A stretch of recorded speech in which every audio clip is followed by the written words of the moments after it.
हरिओम.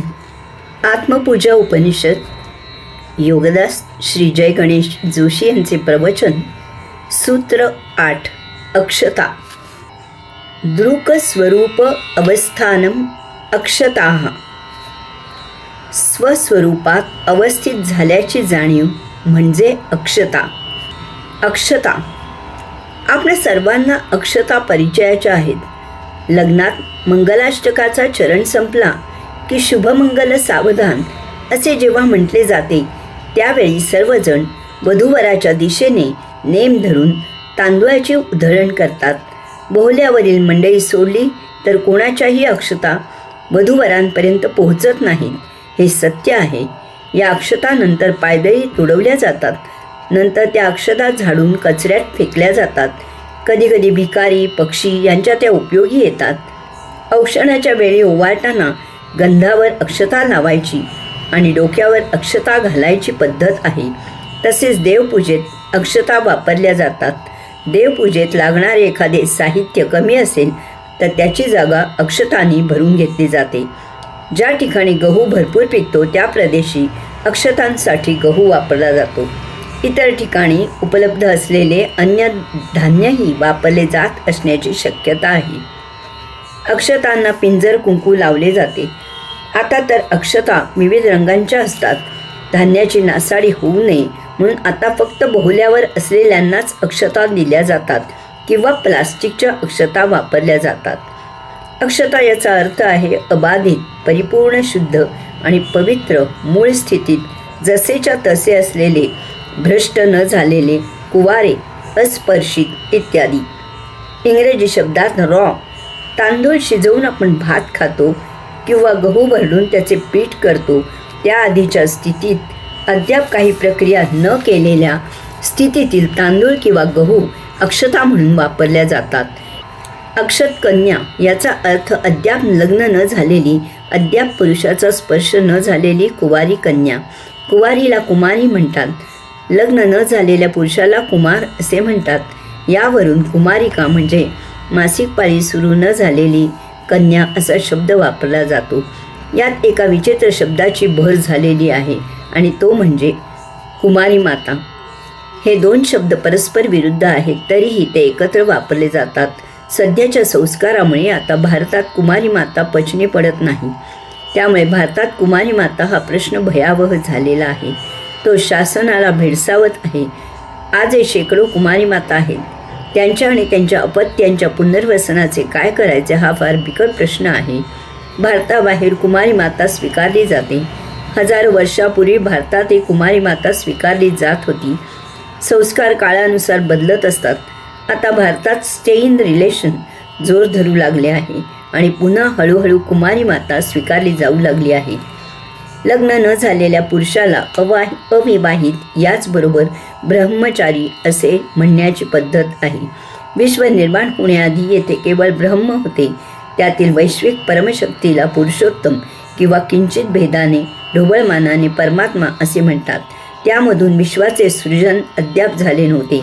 पुढे ब्रह्मामध्ये वैश्विक शक्तीमधून महादिव्य विस्फोट होऊन विश्व निर्माण झाले. तरीही ब्रह्म अबाधित जसेच्या तसेच राहिले. यावरून अद्याप ज्याने स्त्री स्पर्श केलेला नाही, ज्याने अद्याप सृजन केलेले नाही, जो अद्याप ब्रह्मासारखा अस्पर्शित आहे, जो ब्रह्मासारखे आचरण करतो आहे, ज्याच्यातील प्रजन शुक्रशक्ती अबाधित आहे, त्याला ब्रह्मचारी असे म्हटले जाते. या कलियुगात लग्न झालेला ब्रह्मचारी असेलच असे नाही. यास्तव अशाला अविवाहित असे म्हणणेच जास्त संयुक्तिक आहे. शुभ कार्यात पावित्र्य म्हणून त्याचे प्रतीक म्हणून अक्षता वापरल्या जातात. वधूवरांच्या डोक्यावर अक्षता टाकल्या जातात. त्यामधून संदेश दिला जातो की लग्नानंतर जरी निसर्ग नियमासाठी सृजन केले तरीही त्यात रममाण होऊ नका, त्याची हवस होऊ देऊ नका, त्यामधून वासना कामना निर्माण होऊ देऊ नका. आपण आज जसे पवित्र आहात तसेच लग्नानंतरही आपले पावित्र्य टिकवा. त्यासाठी या अक्षता आपल्या मस्तकावर वाहिलेल्या आहेत. त्याची आठवण ठेवा. शुद्धता, पावित्र्य हा मानवाचा मूलभूत स्वभाव आहे. त्याचा कधीही विसर होऊ देऊ नये. आपण कोठेही कसेही जीवन जगत असलो तरीही आपले मूलभूत पावित्र्य कधीही सोडायचे नाही. प्राप्त परिस्थितीचा जीवन जगण्यापुरताच उपयोग करायचा, परंतु त्यात रममाण होऊन आपले पावित्र्य, आपला स्वभाव ढळू द्यायचा नाही. परमात्मा हर प्रकारे आपली परीक्षा पाहत असतो. त्या कसोटीला उतरावे लागते, तरच मुक्ती शक्य आहे. कमळाचे फूल स्वच्छ पाण्यात छान उगवते. त्याला एक वेगळाच मधुर वास असतो. त्याचा स्पर्श मुलायम मऊ असतो. त्याची रंगसंगती नयन मनोहर असते. त्याचे देठ कसे झुपकेदार असते. कमळाच्या पाकळ्या, पाने स्वतःवर काहीही टिकू देत नाहीत. त्यांच्यावर काही पडले तर ते क्षणी घरंगळून जाते. ती सदा स्वच्छ असतात, सृष्टीला साक्षी राहतात. यामुळे कमळाच्या फुलाने भगवंत श्रींकडे हट्ट धरला की त्याच्यासारख्या स्वच्छ, शुद्ध, पवित्र, सुगंधित, मुलायम, विविध रंगसंगतीमुळे आकर्षक अशा फुलाला भगवंत श्रींच्या पाद्यपूजेचा अग्रमान मिळाला पाहिजे. भगवंत श्रींनी कमळाच्या फुलाचे म्हणणे शांतपणे ऐकले आणि त्याला स्वच्छ पाण्यामधून उचलून चिखलात टाकून दिले. कमळाच्या फुलाने विचार केला की ज्या अर्थी स्वतः भगवंत श्रींनी आपल्याला चिखलात टाकले आहे, त्या अर्थी यात त्यांचा काहीतरी खास हेतू आहे. यातच आपले भाग्य आहे. आपण जेथे आहोत तेथे समाधानाने जीवन जगत आपल्याकडून होईल तशी आणि तितकी प्रभुसेवा करावी असा विचार करून कमळाच्या फुलाने प्राप्त परिस्थिती आनंदाने स्वीकारली, मेहनत घेतली आणि स्वतःचा स्वभाव न सोडता त्या चिखलामधून स्वच्छ, शुद्ध, पवित्र, सुगंधित, मुलायम, विविध रंगसंगतीमुळे आकर्षक, झुपकेदार, देठ असलेल्या अशा फुलाचे सृजन केले.